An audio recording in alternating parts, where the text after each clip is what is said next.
भारत और पाकिस्तान दोनों देशों का तनाव अब एस्केलेशन लेंडर वाली स्टेज पर पहुंच चुका है, या यूं कहें कि दोनों देश अब एक ऐसे मोड़ पर खड़े हैं जहां से वापसी होना मुश्किल लग रहा है। यहां मैं आपको समझाऊंगा कि दो देशों के बीच आखिर युद्ध की स्थिति बनती कैसे है, वो कौन से स्टेप्स या पैरामीटर होते हैं जिनसे ये समझा जाता है कि अब देश पर घोर संकट आ चुका है और युद्ध हो सकता है।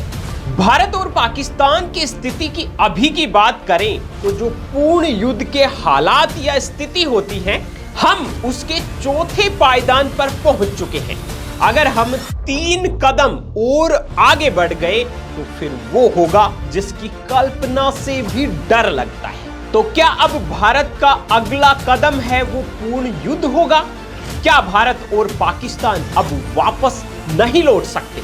आखिर भारत पाकिस्तान की स्थिति अभी कितनी गंभीर है और आने वाला कल कैसा हो सकता है? दोस्तों, पिछले 3 सप्ताह की बात करें या लगभग 15 से 17 दिन के टाइम की बात करें तो भारत और पाकिस्तान दोनों देश टकराव के चौथे पायदान तक पहुंच चुके हैं।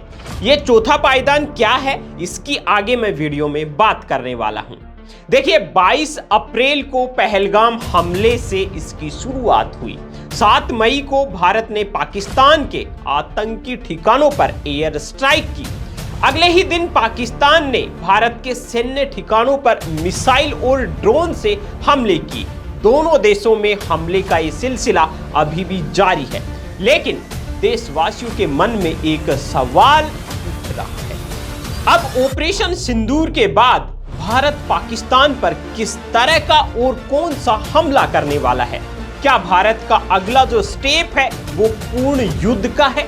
आखिर ये पूर्ण युद्ध कब शुरू होता है और इसके कितने स्टेप्स हैं? आइए समझते हैं। सबसे पहले तो मैं आपको बता दूं, एक शब्द का जिक्र हमने किया था, एस्केलेशन लेंडर, उसको समझते हैं। देखिए, कोई भी जो दो देश होते हैं जिनमें संघर्ष की शुरुआत किसी घटना या कोई बयानबाजी से होती है, फिर उसके बाद में हल्के सैन्य कदम आगे बढ़ते बढ़ते ये सर्वनाश तक पहुंच जाते हैं। दो देशों के बीच इस तनाव को अलग अलग स्तर पर मापा जाता है और सुलझाया भी जाता है। डिफेंस और इंटरनेशनल रिलेशंस की भाषा में इसके लिए एस्केलेशन लेंडर यानी कि तनाव की सीढ़ी, इस शब्द का इस्तेमाल होता है। मतलब एस्केलेशन लेंडर या तनाव की सीढ़ी एक ऐसा मॉडल है जिसके जरिए दुनिया के देश समझते हैं कि किस स्तर पर बात बिगड़ रही है और उसे कहां रोकना चाहिए या सुलझाना चाहिए। खासकर ये पॉइंट तब आता है जब दोनों देश परमाणु हथियारों से लैस हो, जैसे भारत और पाकिस्तान। तो ऐसे समय में एस्केलेशन को समय रहते हुए रोकना जरूरी हो जाता है, नहीं तो इनका नतीजा है वो तबाही तक जा सकता है। अमेरिका के मिलिट्री स्ट्रेटजिस्ट हरमन कान ने 1965 में लिखी एक किताब जिसका नाम था on escalation metaphors and scenarios, उसमें एस्केलेशन लेंडर की थ्योरी दी। उसकी सीढ़ी में संघर्ष के कुल 44 चरण बताए गए थे। हालांकि हम मॉडर्न मिलिट्री एक्सपर्ट की बात करें तो वो इसको मुख्यतः 7 स्टेप्स में देखते हैं। अब सबसे पहले तो बात करते हैं एस्केलेशन लेंडर के कितने स्टेप्स होते हैं और फिलहाल भारत और पाकिस्तान कौन से वाले स्टेज पर है। अब ये बात तो आपको समझ में आ गई होगी कि एस्केलेशन लेंडर एक मिलिट्री सिद्धांत होता है जो ये बताता है कि दोनों देशों के बीच जब तनाव बढ़ता है तो वो कैसे शांति से लेकर पूर्ण युद्ध तक के 7 स्टेप्स हैं उनको पार कर जाते हैं। देखिए, इनका पहला जो स्टेप्स है वो है डिप्लोमेटिक विरोध और बयानबाजी। दूसरा जो स्टेप्स है वो है सीमित घुसपैठ और कूटनीतिक चेतावनियां। तीसरा जो स्टेप है वो है सीमित सैन्य झड़पें। चौथा जो स्टेप्स है वो है पूर्ण सैन्य मूवमेंट और एयर डिफेंस अलर्ट। ये भारत और पाकिस्तान के घटनाक्रम जो हो रहे हैं, हम अभी इसी स्टेज पर खड़े हैं। जो चौथा स्टेप है, चौथा पायदान है, भारत और पाकिस्तान इसी पर अभी खड़े हैं। पांचवा जो स्टेप है वो है सीमावर्ती क्षेत्रों में मिसाइल या हवाई हमले शुरू हो जाते हैं। छठवां जो स्टेप है वो बड़े शहरों पर हमले शुरू हो जाते हैं, मतलब ये टोटल वार की तरफ बढ़ जाता है। और अंतिम जो स्टेप है वो है परमाणु हमला, यानी कि सर्वनाश। अगर हम भारत और पाकिस्तान की बात करें तो इस वक्त एस्केलेशन लेंडर की चौथी सीढ़ी पर खड़े हैं। पिछले 17 दिनों में कैसे स्टेप बाय स्टेप दोनों देश बढ़ते गए, इसका विश्लेषण कर लेते हैं। देखिए, पहले स्टेप्स की अगर बात करें तो भारत के विदेश सचिव विक्रम मिस्री ने 8 मई को प्रेस कॉन्फ्रेंस में बताया कि 22 अप्रैल 2025 को पहलगाम में आतंकवादी हमला करवाकर पाकिस्तान ने एस्केलेशन की शुरुआत की।